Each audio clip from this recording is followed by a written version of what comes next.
एक बाप की ये इमोशन कहानी आपका दिल छू जाएगी। ये कहानी है जयनारायण नाम के आदमी की जो रिटायर्ड हो गए थे और कुछ सालों पहले उनकी पत्नी का बीमारी के चलते निधन हो गया था।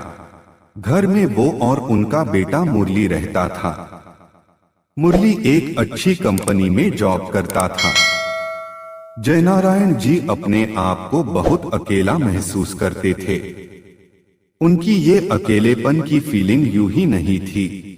वो दिन भर घर अकेले रहते थे और जब शाम को बेटा काम से वापस लौटता तब लैपटॉप और मोबाइल में लगा रहता। जयनारायण जी उससे बात करने के लिए, अपना मन हल्का करने के लिए तरस जाते। ऐसा काफी लंबे समय तक चलता रहा। जयनारायण जी ने सोचा कि अब उन्हें ही कुछ करना पड़ेगा। उनके पास एक सिंपल कीपैड वाला फोन था, इसलिए उन्होंने अब एक नया एंड्रॉइड फोन ले लिया। इस फोन में उन्होंने अब सोशल मीडिया कैसे करना है वह सीखना शुरू कर दिया। शाम को जब उनका बेटा काम से घर आया तो उन्होंने उससे कहा, बेटा मुझे जरा सोशल मीडिया करते हैं सिखा दोगे?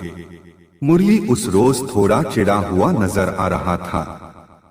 उसने अपने बाप को कहा कि मैं यहाँ इतना थक हार कर काम से लौटा हूँ और आपको कुछ नया सीखना है।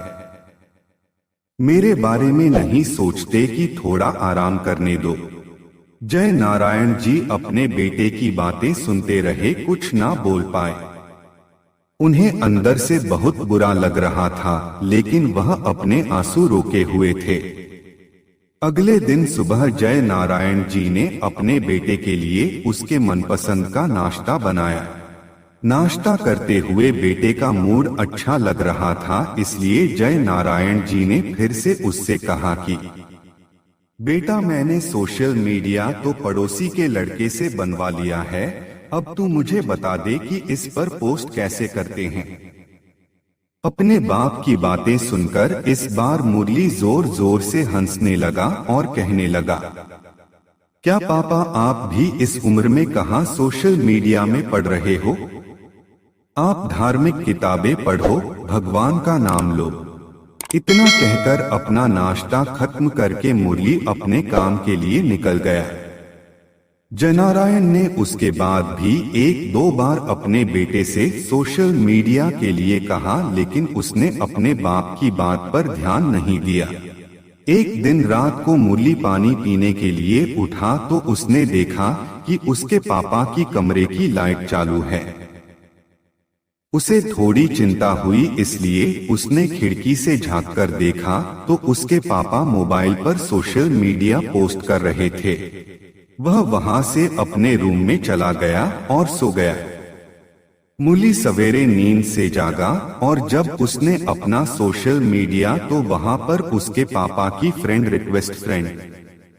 रिक्वेस्ट एक्सेप्ट करने के बाद जब मुरली ने अपने पापा का अकाउंट चेक किया तो उसमें सबसे पहली पोस्ट जो थी उसमें उसी के बचपन की फोटो डाली हुई थी और लिखा था हैप्पी बर्थडे। मुरली को अब रियलाइज हुआ कि क्यों उसके पापा सोशल मीडिया के लिए इतने पीछे पड़े हुए थे और क्यों यह काम उनके लिए इतना ज्यादा इम्पोर्टेंट था। उसकी आंखें नम हो गई। वो सीधा अपने पापा के कमरे में गया और उनके गले लगकर उनसे माफी मांगने लगा। दोस्तों, हम उन चीजों को ज्यादा महत्व देते हैं जो कीमती है, लेकिन अमूल्य चीजों को अनदेखा कर देते हैं। माँ बाप और बाकी रिश्ते, इनको कोई भी कितनी भी कीमत देकर कभी खरीद नहीं सकता, इसलिए इनकी वैल्यू करना शुरू करो।